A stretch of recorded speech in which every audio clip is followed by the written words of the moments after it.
Listen, oh, listen. Gather around, gather around. Let me tell you a story that will make you laugh, shake your head, and maybe even see yourself in it.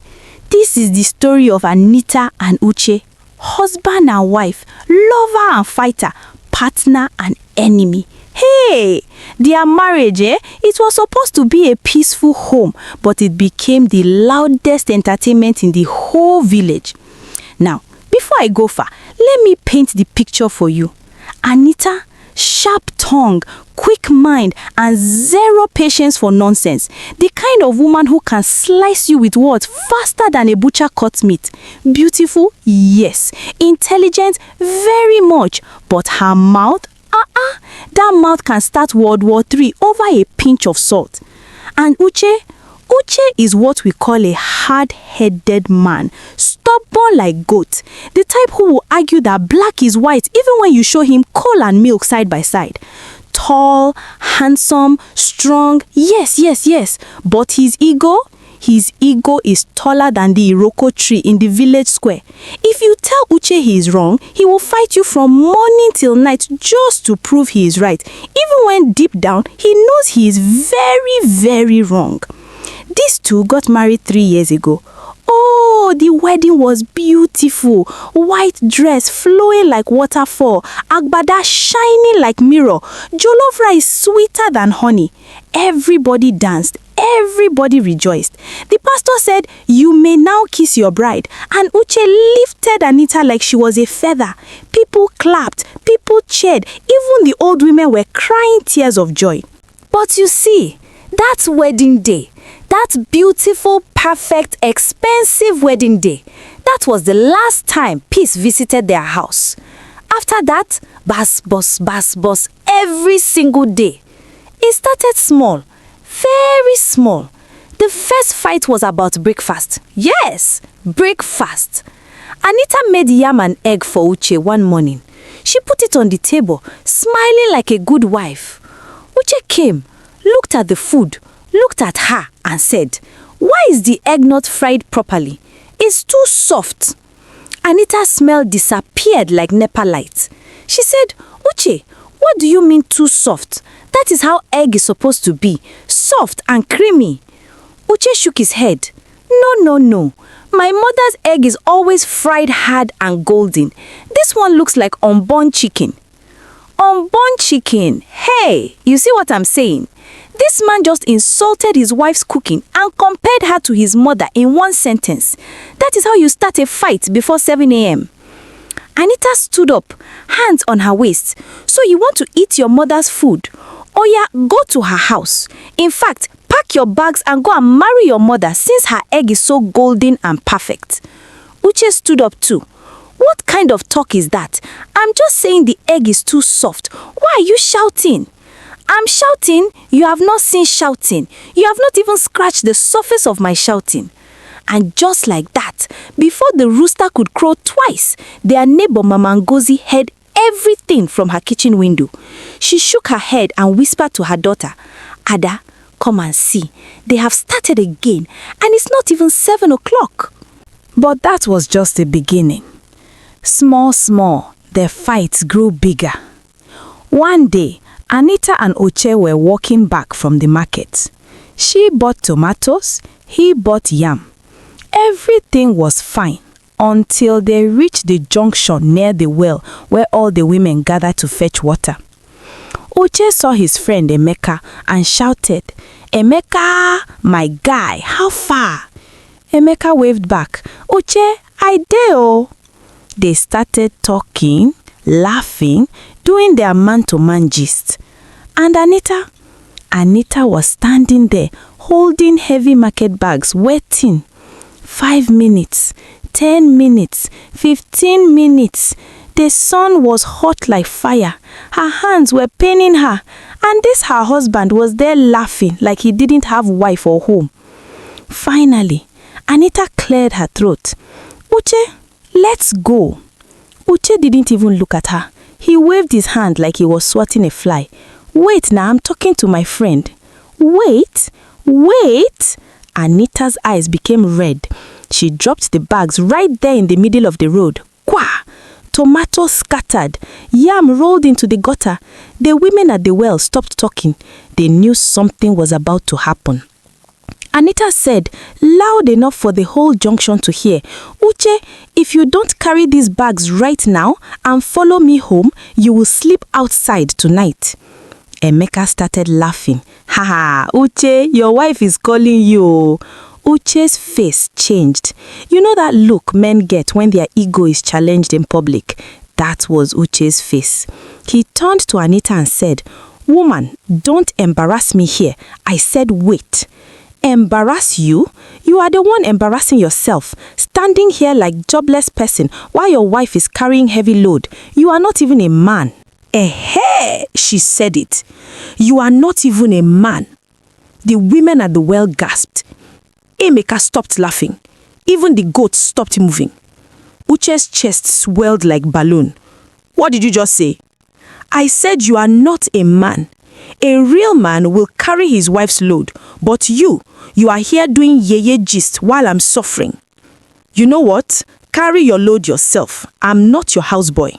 Fine, I will carry it, and when I reach home, I will lock the door. You can sleep with your friend Emeka since he is more important than your wife. And she carried those bags, every single one, and marched home like a soldier going to war. Uche stood there, confused, angry, embarrassed. Emeka tapped his shoulder and said, Guy, I think you should go home. But Uche, stubborn Uche, refused. He went to the palm wine joint instead. He sat there drinking, telling himself, I am the man of the house. She cannot tell me what to do. I will go home when I'm ready. By the time he reached home at 8 p.m., the door was locked. Bam! He knocked. Anita, open this door. From inside, Anita's voice came, sweet like honey, but deadly like poison. I'm sorry. Who is this? I don't know any man called Uche. Maybe you should go and sleep at Emeka's house. Uche knocked harder. Anita, this is my house. Open this door now. Your house? Oh, I thought it was our house. But since you can stand at the junction and ignore your wife, you can stand outside and talk to the door. Maybe the door will listen better than I did. Neighbors started coming out. Mama Ngozi came with wrapper tied around her chest. Papa Chidi came with lantern. Even small children came to watch the drama. Uche was shouting, Open this door! I'm warning you! Anita was inside singing, La la la, I can't hear you, the door is very thick. Finally, Uche's friend Namdi, who lived 3 compounds away, came and begged. Anita, please now, let him inside, it's late. Anita opened the door small, peeped out like lizard, looked at Uche from head to toe and said, Next time, carry your wife's load. Then she opened the door. Uche entered, chest still swollen with pride. He didn't say sorry. She didn't say sorry. They just went to bed, angry, backs turned to each other like 2 enemies sharing a mat. But you see, that is how it continued though. Fight, fight, fight. Every small thing became big problem. One day, Anita cooked jollof rice. Uche said it was too salty. She said it was perfect. He said his mother's rice was better. She packed the whole pot and poured it outside for the chickens. Let the chickens tell me if it's too salty, she shouted. Another day, Uche forgot to greet Anita good morning. Just forgot. He woke up, stretched, and started getting ready for farm.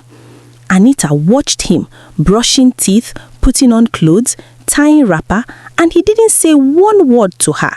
Finally, she asked, Uche, did you see me this morning? He was confused. See you?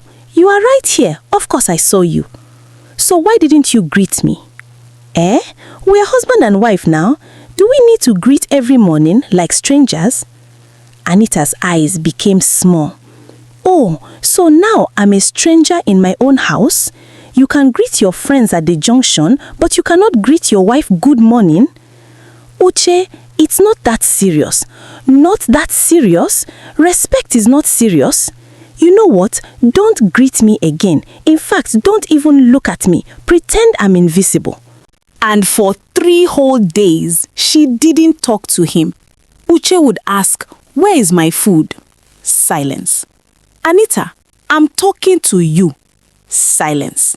She moved like ghosts, doing everything in the house, but acting like he didn't exist.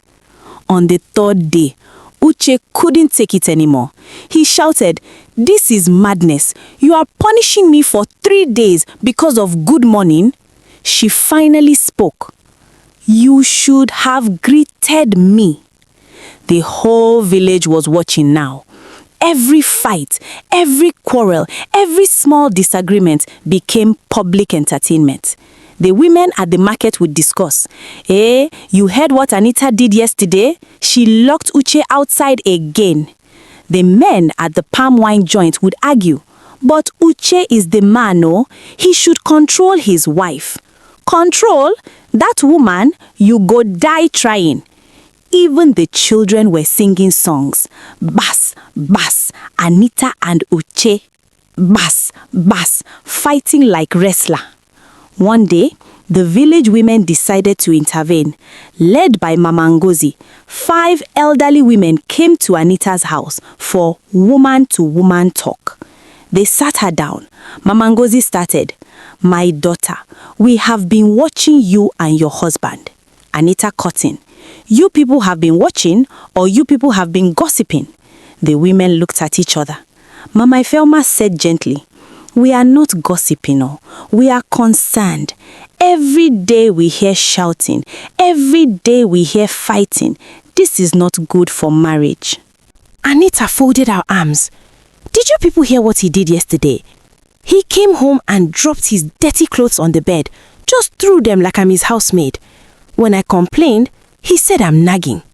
Mama Ngozi sighed. "But my daughter, that is what men do. They are like children. You have to be patient." "Patient? Patient for what? I'm also a human being. I also get tired. Why should I be the only one being patient?" Mama Daisy, the oldest one, spoke with wisdom. "Because, my child, marriage is not about who is right or who is wrong. It's about peace. Sometimes you have to let small things go." "But it's not small things, oh. It's every day, every single day." The women tried, though. They counseled, they advised, they quoted proverbs. But Anita's mind was made up. "Unless he learns to respect me, this fight will continue." The same day, the men gathered Uche at the palm wine joint.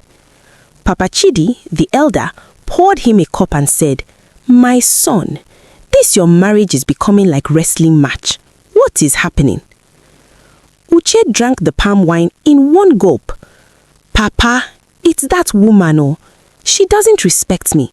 Every small thing, she's shouting, shouting, shouting. I'm the head of the house, but she treats me like I'm nobody." Papa Emeka laughed. "Head of the house? My brother, the head that wants to stay on the body must learn to bend sometimes." "Bend? Me? Bend for woman? Never. My father never bent for my mother."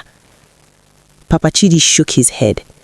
"And how many times did your mother lock your father outside?" Uche was quiet. The truth was, his parents fought too.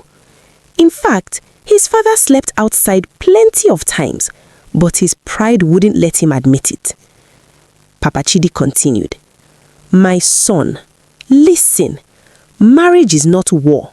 It's partnership. Sometimes you lead, sometimes you follow.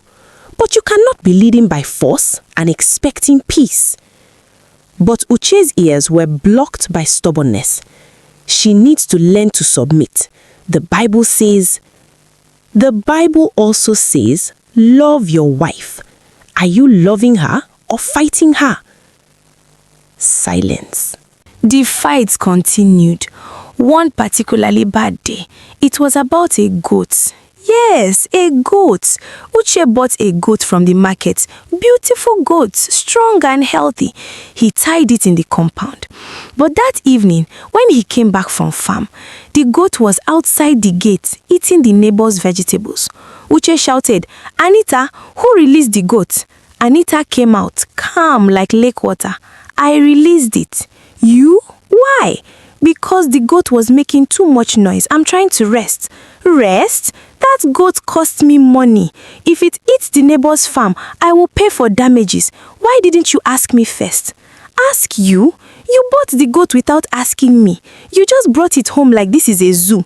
This is my house. I can bring whatever I want." Our house. Or did you build it alone?" Back and forth, back and forth. The goat escaped completely and ran into the bush. Uche spent 2 hours looking for it. When he finally found it, his clothes were torn, his body was scratched by thorns, and he was angrier than before. He came home, pointed at Anita and said, "Because of you, look at me, look at what you cost." Anita looked at him up and down and burst out laughing. "You look like Scarecrow. Maybe the goat was running away from your face." Even the neighbors who were watching couldn't help it. They laughed too. And that made Uche even more furious. That night, they didn't just refuse to talk. They built a pillow wall in the middle of the bed.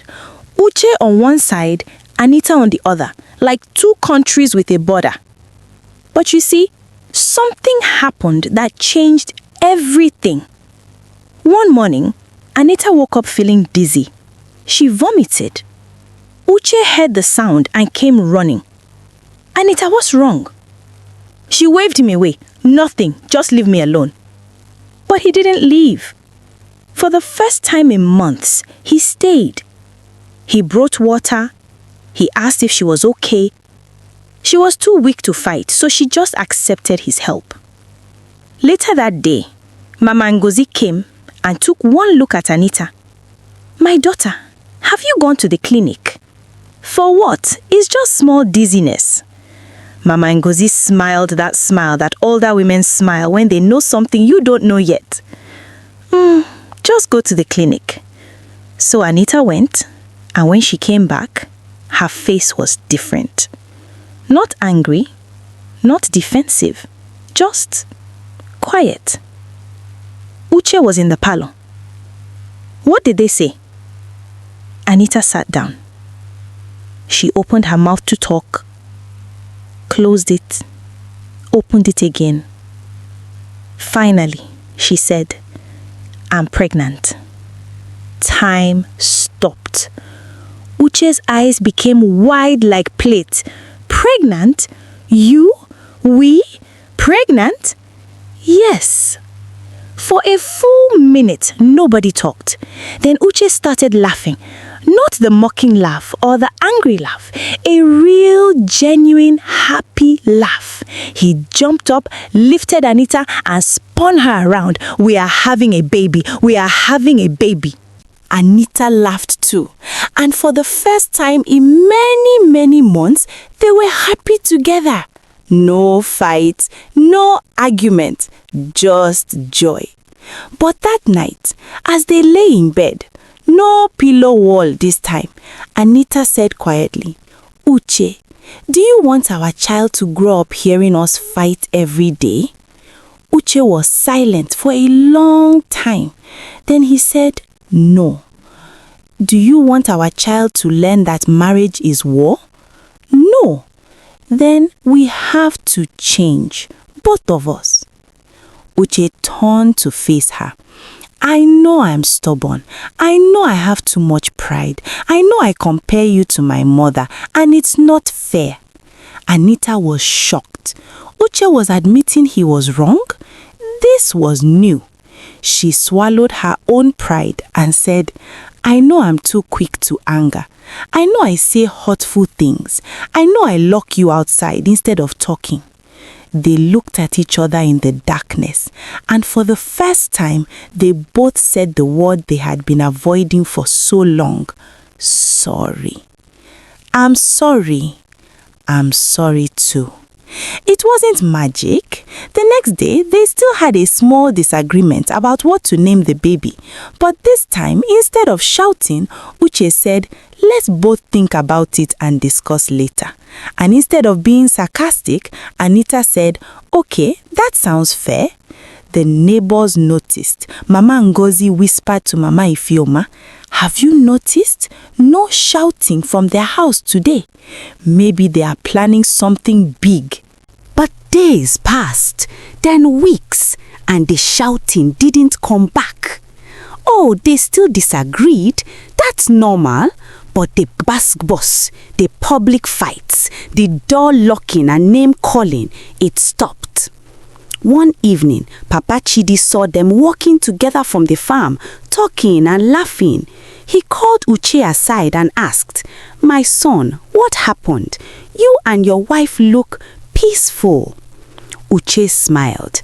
"Papa, we decided that our child deserves better. And honestly, we were tired. Tired of fighting, tired of being angry, tired of being the village entertainment." Papa Chidi nodded with wisdom. "That's good, very good.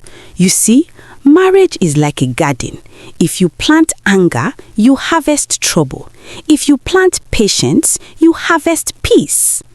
And Anita, the women cornered her at the market. "Anita, tell us the secret. How did you tame your husband?" She laughed. "I didn't tame him. We tamed ourselves. We asked a simple question. Is winning the argument more important than having peace?" Mama Ngozi smiled. And what was the answer? The answer was no. Peace is sweeter than being right. 9 months later, baby Chisom was born. Beautiful baby girl with her mother's eyes and her father's nose.